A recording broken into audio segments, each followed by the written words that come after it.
Alright, this is my bike check. For starters, we got the FitFlow frame. It's an older frame, but hey. To the front end, got ODI long neck grips. Really nice grips.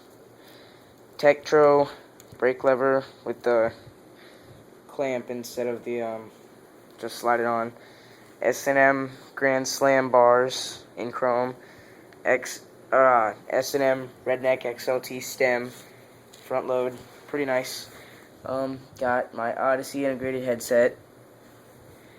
Fit Shiv 2 forks in chrome. Stolen revolver front rim complete. Pretty crappy, but hey. Animal stripe pivotal seat with a stolen Thermalite pivotal seat post.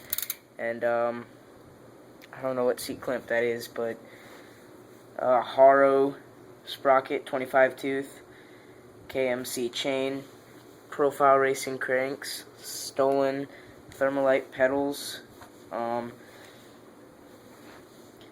Shadow Conspiracy back rim. Pretty nice hub. Pretty loud too.